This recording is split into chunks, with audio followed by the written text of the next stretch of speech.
अक्रोध। मानव धर्म का 10वां लक्षण अक्रोध यानी क्रोध न करना है। मन के विरुद्ध कार्य हो जाने पर जो एक ज्वालामुखी वृत्ति उत्पन्न होती है उसे क्रोध कहते हैं। क्रोध उत्पन्न होते ही मनुष्य की बुद्धि मारी जाती है, उसके कर्तव्य का ज्ञान लुप्त हो जाता है और वह चाहे सोकर बैठता है। भगवान ने श्री गीता जी में कहा है, त्रिविधम नरकस्येदं द्वारम नाश न आत्मानम कामा क्रोधस्तथा लोभस्तमादेत तृतीय त्यजेत। काम, क्रोध और लोभ आत्मा का पतन करने वाले यह 3 नरक के दरवाजे हैं। काम, क्रोध और लोभ। अतएव इन तीनों का त्याग करना चाहिए। काम, क्रोध और लोभ तीनों का त्याग करना चाहिए। धर्मराज ने कहा है, क्रोध मनुष्य का नाश कर देता है। क्रोध के वश होकर ही मनुष्य पाप करता है और गुरुजनों का अपमान, श्रेष्ठ पुरुषों का कठोर वाणी से तिरस्कार तथा सबका अनादर करता है। क्रोधी मनुष्य यह नहीं जान सकता कि कहाँ कैसे बोलना चाहिए और कौन सा कार्य करना चाहिए। क्रोध में मनुष्य न मारने योग्य पुरुषों को भी मार डालता है, आत्महत्या कर बैठता है। अतएव क्रोध का परित्याग करना चाहिए। वास्तव में क्रोध बहुत से पापों का मूल है। क्रोध जितना दूसरों को दुखदाई होता है उससे अधिक अपनों को होता है। क्रोध का आवेश होते ही आंखें लाल हो जाती हैं, शरीर कांपने लगता है, रोमांच हो जाता है, हृदय जलने लगता है, जबान बेकाबू हो जाती है और उससे अपशब्द या भले आदमियों में न बोलने योग्य शब्द निकलते हैं। दूसरों का अहित करने से पहले ही अपने मन में जलन और दुख आरंभ हो जाते हैं। क्रोधी समझता है कि मैं दूसरे की बुराई करूंगा, परंतु पहले वह अपनी ही करता है। तदंतर यदि दूसरा निर्बल होता है तो उसे मारने दौड़ता है, यदि सबल है तो स्वयं अपने आप को मारने लगता है, कुएं में पड़ने दौड़ता है, फांसी लगा देता है। इसी से अच्छे समर्थ पुरुष निर्बल मनुष्य द्वारा दुख पाकर भी पाप से बचाने के लिए उस पर क्रोध नहीं करते, क्योंकि निर्बल के मन में क्रोध उत्पन्न होने पर आत्महत्या की प्रवृत्ति जागृत होती है। कोई कोई तो आत्महत्या कर भी बैठते हैं, इससे वह महापापी होते हैं। मन के विरुद्ध बातों को सहने का अभ्यास करने से क्रोध का नाश होता है। मनुष्य को यह इच्छा क्यों करनी चाहिए कि सब लोग मेरे मन के अनुकूल ही चलें? जब वह स्वयं दूसरों के अनुकूल नहीं चल सकता, तब उसे दूसरों को सर्वथा अपने अनुकूल चलाने का क्या अधिकार रह जाता है? जब अधिकार नहीं, तब प्रतिकूलता में क्रोध क्यों होना चाहिए? इसका अर्थ यह नहीं कि कोई किसी से अच्छी बात भी ना कहे। जिन विचारों को हम ईमानदारी से उत्तम समझते हैं और जो सब लोगों की दृष्टि में इस समय अनुकूल नहीं है, वह उन विचारों के अनुसार कार्य होने से हमारी समझ से सब लोगों का कल्याण हो सकता है। ऐसे विचारों का प्रचार प्रतिकूल अवस्था में भी हमें अवश्य करना चाहिए, परंतु करना चाहिए प्रेम के बल पर, कठोर वाणी या लाठी के जोर से नहीं। जिन लोगों के पास प्रेम का साधन रहता है, वह प्रतिकूल भाव रखने वालों को भी धीरे धीरे अनुकूल बना लेते हैं, पर जो तीव्र समालोचना के नाम पर कठोरता का प्रयोग कर बैठते हैं, वे अपनी बात दूसरों को सुनाने का भी अवसर खो देते हैं। उनकी अच्छी बात भी लोग सुनना नहीं चाहते, और कोई सुनता भी है तो दोष दृष्टि को लेकर, जिससे उस पर कोई अच्छा प्रभाव नहीं पड़ सकता। प्रचार की आवश्यकता इसलिए तो है कि उन बातों का लोगों में अभाव है, लोग उनसे प्रतिकूल विचार रखते हैं। प्रतिकूल विचार वाले सहसा आज ही किसी बात को मान लेंगे, यह संभव नहीं, बल्कि यह अवश्य संभव है कि वे नाराज होकर क्रोध के आवेश में आ जाएं। याद रखना चाहिए कि ऐसी स्थिति में उनका क्रोध अपने मन अनुकूल कार्य में बाधा पड़ने के कारण स्वाभाविक होता है। वे किसी बुरी नियत से क्रोध नहीं करते। ऐसी अवस्था में उचित यह है कि अपनी शुद्ध नियत के सच्चे विचारों का प्रचार करने वाले उनके क्रोध को शांति और सुख के साथ सहन करते हुए उनसे प्रेम करें। उनके क्रोध का बदला क्षमा और सेवा से दें। उनकी गालियों का और मार का बदला परमेश्वर से उनके कल्याण चाहने की प्रार्थना के रूप में दें, वह भी ढोंग से या उन्हें चिढ़ाने के लिए नहीं, पर सच्चे हृदय से। यदि ऐसा होगा तो हमारे विचारों का प्रचार होना कोई बड़ी बात नहीं। आज नहीं हो कुछ दिनों बाद होगा। परंतु यदि प्रचारक अपने से प्रतिकूल रहने या बोलने वाले को शत्रु समझने लगेगा, अधिक क्या उस पर तनिक सा भी क्रोध करेगा, तो उसके शुद्ध विचारों में विकृति उत्पन्न हो जाएगी। उसका हृदय द्वेष को स्थान दे बैठेगा। शुद्ध विचारों के प्रचार की इच्छा क्रमशः परदोष दर्शन, परदोष प्रकाश, मिथ्या दोषारोपण, निंदा और प्रतिपक्षी समझकर दूसरों को हर तरह से नीचा दिखाने और गिराने की घृणित इच्छा के रूप में परिणत होकर उसके मन वचन कर्म को दूषित और कलंकित कर देगी। और पथभ्रष्ट लोगों को सुपथ पर लाने के लिए मन में जो दया उत्पन्न हुई थी, वह पथभ्रष्टों को प्रतिपक्षी या बैरी समझने के कारण हिंसा बनकर उभय पक्ष के कष्ट और संताप का कारण बन जाएगी। फिर दोनों ओर की शक्ति पर छिद्रान्वेषण, गाली गलौज और पर अपकार में ही व्यय होने लगेगी। बहुत जगह प्राय ऐसा ही हुआ करता है, जो आजकल हो भी रहा है। अपनी छाती पर हाथ रखकर हम स्वयं विचार कर सकते हैं। यह परिणाम तो असहिष्णु होने के कारण प्राय शुद्ध नियत वाले कार्यकर्ताओं की कार्य प्रणाली से हो जाता है। पर जो लोग किसी निजी स्वार्थवश अच्छे विचारों के प्रचार करने का स्वांग रचते हैं, वे तो बड़े ही भयंकर जीव हैं। उनके द्वारा तो समाज और देश का अहित ही होता है। स्वार्थी मनुष्य किसी का हित अहित सोचता है क्या? उसे तो अपना उल्लू सीधा करने से मतलब।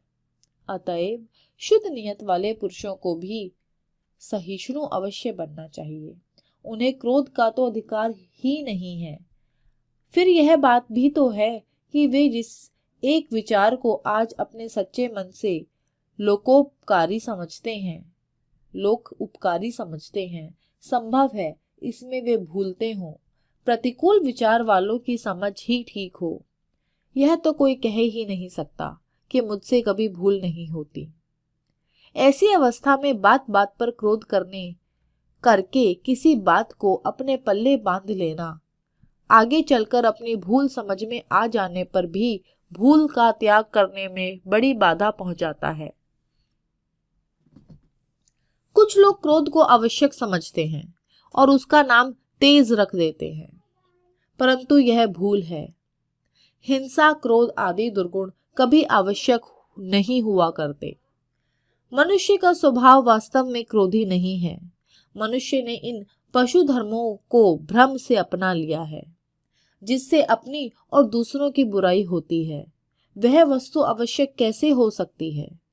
तेज तो वह है जिससे पाप करने वाला मनुष्य भी उस तेज के प्रभाव से बच जाए। धर्मराज कहते हैं कि दक्षता, शूरता और तत्परता ये तेज के गुण हैं, पर ये गुण क्रोधी में कहाँ रहते हैं? वह तो कर्तव्य ज्ञान शून्य हो जाता है। मूर्ख लोग ही क्रोध को तेज मान लेते हैं। क्रोध तो रजोगुण का परिणाम है और एक महान दुर्गुण है।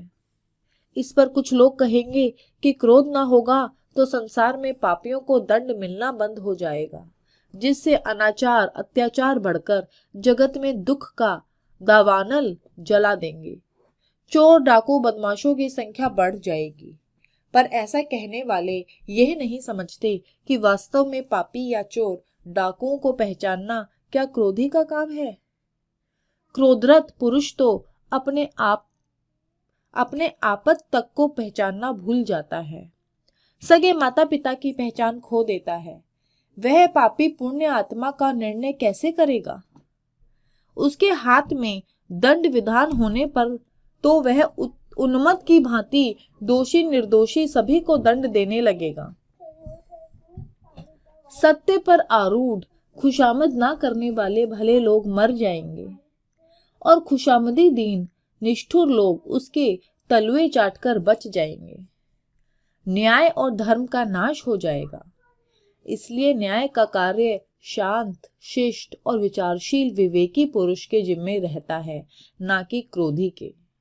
न्यायाधीश यदि क्रोधी होगा तो वह न्याय कैसे करेगा?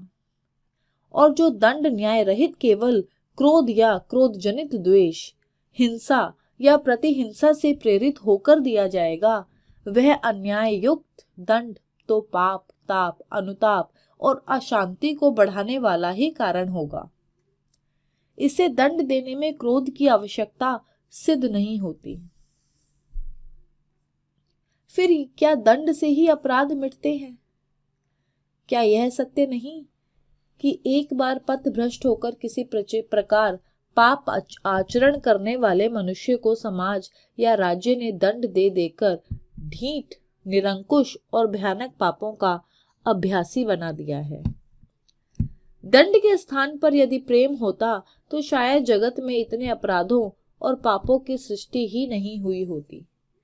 जो जो अस्पताल बढ़ते हैं त्यों तो ही रोग बढ़ते हैं, जो जो कानून बढ़ते हैं त्यों ही त्यों कानून से बचने की छलपूर्ण कला भी बढ़ती है। इसी प्रकार जो जो दंड बढ़े त्यों तो अपराध भी बढ़ते गए। दंड से भीति बढ़ती है परंतु पाप वासना का नाश नहीं होता। पाप वासना का नाश तो प्रेम पूर्वक विवेक उत्पन्न कराने और क्षमाशील पुरुष द्वारा परमात्मा से उसके लिए की जाने वाली क्षमा प्रार्थना से होता है। दंड सहन करते करते तो मनुष्य की प्रकृति भी पापमयी बन जाती है। पापों से उसकी घृणा निकल जाती है। ऐसे उदाहरण भी मिलते हैं कि एक बार किसी को दंड हुआ। दंड भुगतने के बाद समाज ने उससे उसी प्रकार की घृणा की। पुलिस की दुखदायिनी पैनी नजर उस पर सदा बनी रही। कुछ घृणा और कुछ पुलिस के भय से लोगों ने उसे पास तक नहीं बैठने दिया। आजीविका नष्ट हो गई। भूख के मारे प्राण जाने लगे।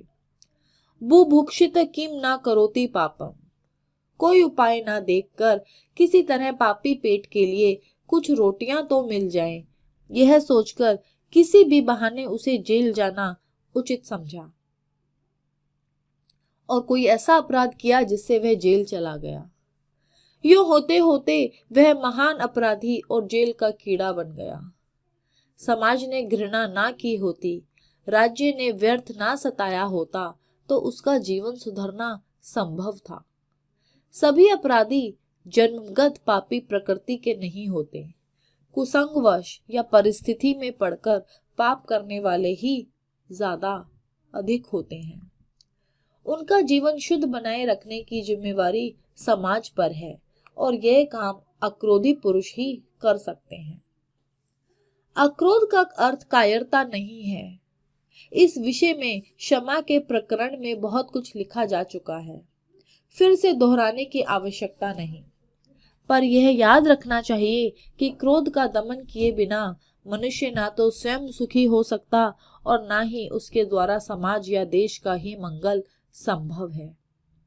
जो स्वयं रात दिन जलता और दूसरों को जलाने के लिए ही जीवन धारण करता है, जिसे देखकर लोग कांप उठते हैं, वह क्रूर मनुष्य जगत का क्या मंगल कर सकता है? क्रूरता क्रोध का ही परिणाम है। तो क्या पुत्र, शिष्य या सेवकों पर भी क्रोध नहीं करना चाहिए? अवश्य ही। क्रोध तो कभी किसी पर भी नहीं करना चाहिए। तो क्या माता पिता अपनी संतान और गुरु शिष्य आदि को जो शिक्षा देते हैं वह अनुचित है? नहीं, वह तो उचित है। क्रोध के साथ अविचार और द्रोह रहता है, परंतु पुत्र, शिष्य या सेवक को माता पिता, गुरु या भला मालिक जो कभी शिक्षा के लिए कुछ कहता है तो उसमें उसका हित समाया रहता है। अपने बच्चों और शिष्यों का कोई दूसरा कुछ कह बैठे तो माता पिता, गुरु उससे लड़ने लगते हैं। इससे यह सिद्ध होता है कि उनमें उनका ममत्व है। जिसमें ममत्व है उसके नाश की इच्छा कोई नहीं करता। नाश की इच्छा अविचार से होती है। क्रोध में अविचार की प्रधानता रहती है। जिसमें अविचार नहीं परंतु विवेक बुद्धि है। जिसमें जलन नहीं, जिसका मन विकार से रहित है। जिसमें उसी समय तीसरे व्यक्ति से सरल हास्य युक्त बातचीत कर सकने की पूरी गुंजाइश है, वह क्रोध कहाँ है? वह तो क्रोध का स्वांग मात्र है। तो क्या यह दंभ है? जो बात मन में नहीं और ऊपर से दिखलाई जाती है वही तो दंभ है। बात ठीक है, पर वह दंभ नहीं है। वह तो संतान और शिष्यों की नित्य भावी मंगल कामना से उन्हें सतपथ पर लाने और कायम रखने के लिए गुरुजनों के हृदय में एक स्वाभाविक कर्तव्य की प्रेरणा होती है।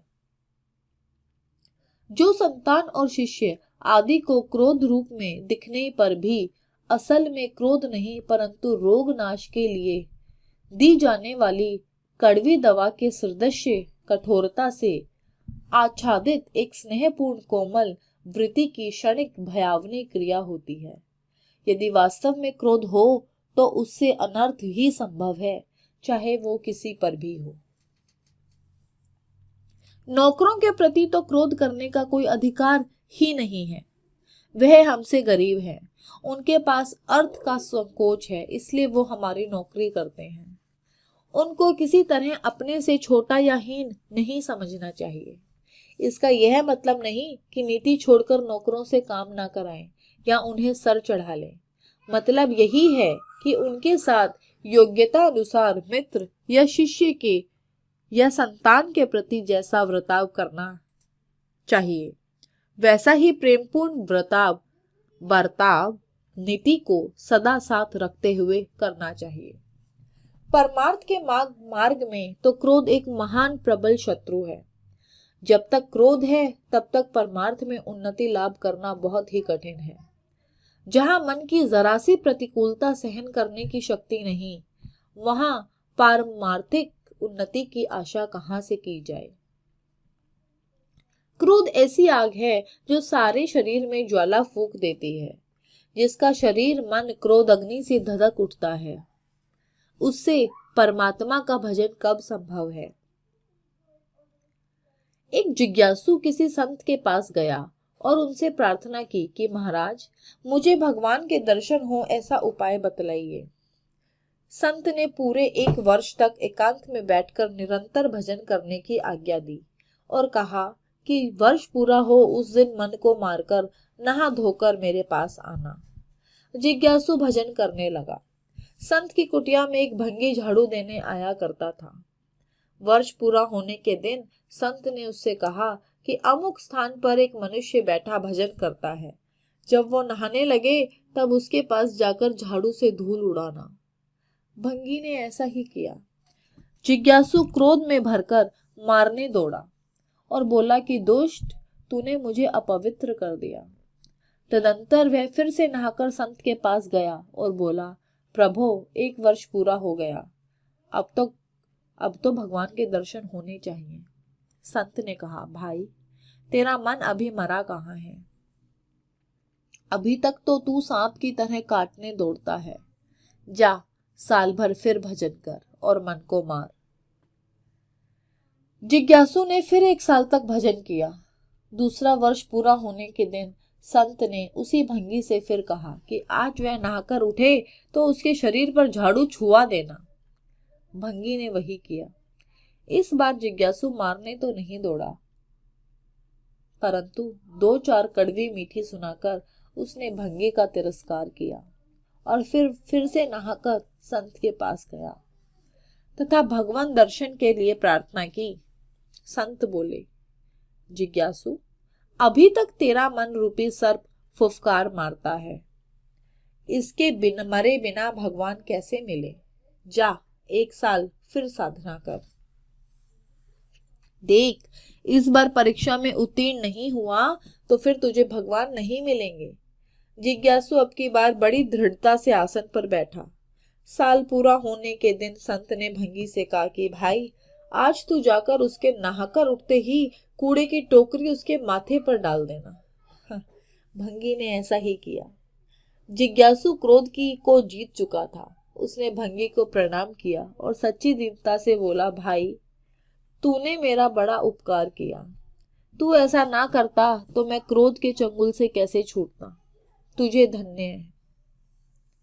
इसलिए श्री चैतन्य महाप्रभु ने भक्त को तृण से भी अधिक दीन, वृक्ष के समान सहनशील, अमामी और दूसरों को मान देने वाला होकर भजन करने की आज्ञा दी है। क्षमा और निरअहंकारी रूपी शास्त्रों से ही क्रोध रूपी शत्रु पर विजय प्राप्त की जा सकती है। बोध ग्रंथ धम्म पद में लिखा है, जो भड़के हुए क्रोध के बहके हुए रथ को रोक सकता है, जो भड़के हुए क्रोध के बहके हुए रथ को रोक सकता है, वह बुद्धिमान रथी है। सिर्फ हाथ से लगाम पकड़े रहने में कोई चतुराई नहीं। भगवान गीता में कहते हैं, शक्नोति है वह यह सोढ़ू, प्राक शरीरो विमोक्षणात्, काम क्रोधोद्भवम वेगम स युक्तम स सुखी नरः। जो शरीर नाश के पहले ही काम क्रोध से उत्पन्न वेग को सह सकता है, यानी काम क्रोध को जीत लेता है, वही मनुष्य योगी और सुखी है। महात्मा चरणदास जी कहते हैं, जही घट आवे धूम सुहु, करे को कभोत ही रवार, पति खोवे बुद्धि को हने, कहा पुरुष कहनार। वह बुद्धि भ्रष्ट करी डारी, वह मारही मार पुकारे, वह सब तन हिंसा छावे, कहीं दया रहन न पावे। वह गुरु सु बोले बैंडा, साधु सु डोले एंडा, वह हरिसु नहीं छुटावे, वह नरक माही ले जावे। वह आत्मघाती जानो, वह महामूढ़ पहचानो, सोंटों की मार दिलावे, कबहु वह शीश कटावे। वह नीच कमीना कहिए, ऐसे सु डरता रहिए, वह निकट ना आवन दीजे, अरु क्षमा अंक भरी लीजे। वह क्षमा आए कियो थाना, तब सब ही क्रोध हिराना। अंत में भक्त कबीर जी के वचन सुन लीजिए। कोटि करम लागे रहे, एक क्रोध की लार, किया कराया सब गया, जब आया अहंकार। दसों दिशा से क्रोध की, उठी अपरबल आग, शीतल संगत संत की, तहां उबरिए भाग। कुबुद्धि कमाही चढ़ रही, कुटिल बचन का तीर, भरी भरी मारे कान में, साले सकल शरीर। जहां दया तह धर्म है, जहां लोभ तह पाप, जहां क्रोध तह काल है, जहां क्षमा तह आप। कबीर ने वे सो आपको, पर को नवे न कोय, घाली तराजू तोलिए, नवे सो भारी होए। ऊंचे पानी काट ना टिके, नीचे ही ठहराए, ऊंचे पानी ना टिके, नीचे ही ठहराए, नीचा होए सो भरी पीवे, ऊंचा प्यासा जाए। भगवान नारद जी कहते हैं, क्रोध मूलो मनस्तापः, क्रोधो संसार सागरम, धर्म श्रेयकरः क्रोधस्तमस्मातः परिवर्जयेत्। क्रोध ही मन के संताप की जड़ है, क्रोध ही संसार सागर में डालता है, और क्रोध से ही धर्म का नाश होता है। अतएव क्रोध का सर्वथा त्याग करना चाहिए, क्रोध का सर्वथा त्याग करना ही चाहिए। अब क्रोध त्याग करने के उपाय क्या हैं? तो क्रोध त्याग करने के उपाय, क्रोध आए तब चुप रह जाओ। हो सके तो क्रोध आने पर 5 मिनट रुक जाने का नियम कर लो। बड़ों पर क्रोध आते ही उनके चरणों में गिर पड़ो। सब में परमात्मा को देखने का अभ्यास करो। ईश्वर पर क्रोध कैसा? सबको आत्मरूप देखने का अभ्यास करो। अपने आप पर प्राय कोई क्रोध नहीं करता। किसी के कुछ कहने पर क्रोध आए तो इस बात का विचार करें कि उसका कहना ठीक है या नहीं। यदि ठीक है तो क्रोध कैसा? उसने मेरा कोई दोष बतलाया और वह दोष या वैसा ही कोई दूसरा दोष मुझ में है तो उसने सावधान करके उपकार किया है, दोष प्रकट करके मेरा असली रूप दुनिया के सामने रख दिया है, निंदा करके मन का बोझ उतार दिया, निंदा करके मान का बोझा उतार दिया। यदि झूठा दोष आरोपण करता है तो वह भूला है और भूला हुआ दया का पात्र है। किसी प्रकार भी क्रोध को जगह नहीं देनी चाहिए। अगर उसने ठीक बात की है तो हमें अपने आप को सुधारने की जरूरत है, पर उसने गलत बात करी है, दोष लगाया है, तो वो उसको पता ही नहीं है, वो पागल इंसान है, भूला हुआ इंसान है। और जो भूला हुआ इंसान होता है वो तो दया का पात्र होता है, क्रोध का नहीं। तो किसी भी अवस्था में क्रोध की कोई जगह नहीं है। बारंबार इस प्रकार के विचार का अभ्यास रहने से क्रोध का कारण उपस्थित होने पर भी इस विचार की स्मृति हो सकती है और इससे क्रोध के दमन में बहुत मदद मिलती है। अहंकार या मद के त्याग का अभ्यास करें। क्रोध को सदा ही दुर्गुण और अधोगति में ले जाने वाला समझें। क्रोधियों की दुर्गति का इतिहास देखें। एक डायरी बना लें जिसमें क्रोध आते ही नोट कर लें और रात को सोते समय संख्या देखकर पश्चाताप करें कि ओ 10 हो गई, 20 हो गई, 50 हो गई, 100 हो गई। और आगे ऐसा ना होने के लिए मन में दृढ़ निश्चय करें तथा परमात्मा से विनय करें, प्रार्थना करें कि मैं अगली बार क्रोध नहीं करूंगा, नहीं करूंगा, नहीं करूंगा। नित्य प्रातःकाल इच्छा शक्ति से क्रोध न आने देने की प्रबल भावना करें और परमात्मा से विनय करें। रोज सुबह परमात्मा से विनय करें। क्रोध आने पर भगवान नाम का जप करने लगे। हो सके तो नियम कर लें कि क्रोध का आवेग आते ही एक पूरी माला जप किए बिना जबान नहीं खोलूंगा। हो सके तो एक बार के क्रोध के लिए कम से कम एक वक्त उपवास करें। यह मनु महाराज कथित मानव धर्म के 10 धर्मों का संक्षिप्त व्याख्या है। पाठकों से सविनय प्रार्थना है कि वे इसके अनुसार अपने जीवन को बनाने की चेष्टा करें। धन्यवाद।